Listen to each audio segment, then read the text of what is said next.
On va juste faire dans le concret. Ça va prendre 1 minute.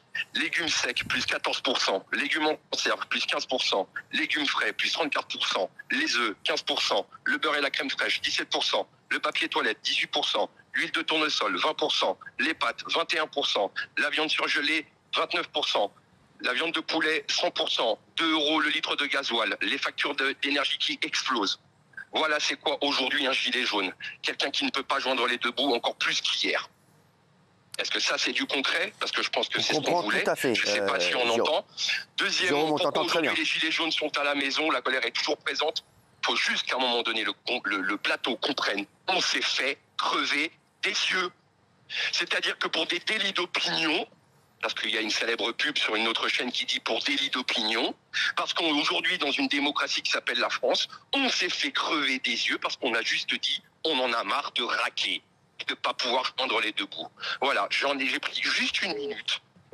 Voilà le problème des gilets jaunes. La vie trop chère. Et où sont les gilets jaunes? Rentrez à la maison parce qu'aujourd'hui, un gouvernement, à défaut de répondre à ses citoyens, envoie la police pour apporter des réponses militaires. Avec des armes de guerre. Merci Jérôme. Merci Jérôme. Merci Jérôme, je t'embrasse. Voilà, Jérôme Rodriguez qui voulait intervenir. Gilles. Oui, mais quand on regarde une carte de France, on voit qu'à Tarbes, il y a encore le mouvement. À Montauban, il y a encore des gilets jaunes, je voyais ça.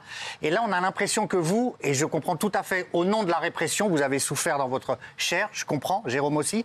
On a l'impression que du coup, vous ne voulez pas rallumer le mouvement, alors que le constat, c'est que tout explose. Ma question, elle est simple, c'est est-ce qu'en janvier, là, quand les factures, effectivement, d'électricité vont arriver, est-ce qu'en janvier, vous pensez que le mouvement des Gilets jaunes va repartir? Et est-ce que vous allez vous impulser? Alors, il ne faut pas se focaliser sur les Gilets jaunes. De toute façon, ça va être les gens en général. Hein. Parce que là, c'est plus du tout possible. Oui, mais les Gilets jaunes, c'est énergétique. Moi, je vais vous répondre par une phrase simple.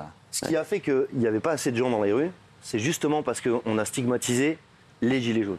En disant, si vous sortez, vous allez sortir avec des casseurs dans la rue, des antisémites, des fachos, des racistes.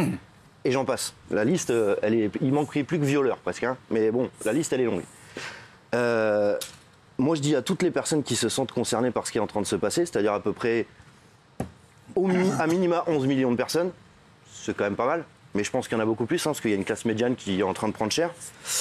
Je leur dis, arrêtez de vous poser la question de savoir avec qui vous allez sortir dans la rue si vous devez sortir dans la rue. Arrêtez de vous poser la question de savoir avec qui vous allez lutter si c'est pour l'intérêt collectif.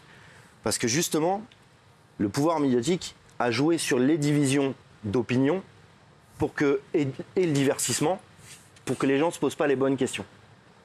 Quand j'étais passé ici, j'avais dit une phrase, c'était « Si vous devez vous poser une seule question, c'est quelle est ma place là-dedans ?» Imaginez-vous dans une fourmilière, c'est pas participer à un système, si du jour au lendemain la fourmilière elle doit se casser la gueule, le système va faire tout pour se sauver le cul. Mais vous, en tant que fourmi, quelle est votre place là-dedans? Et je vous regarde tous, hein. Ici, derrière la caméra, tous ceux qui sont sur ce plateau. On a plus ou moins des vies différentes, même grandement des vies différentes. On a tous des moyens financiers différents. Mais demain, si ça explose, je ne pense pas que c'est un billet de banque ou une carte bleue qui va vous sauver. Je ne pense pas que c'est une position dans la société non plus qui va vous sauver.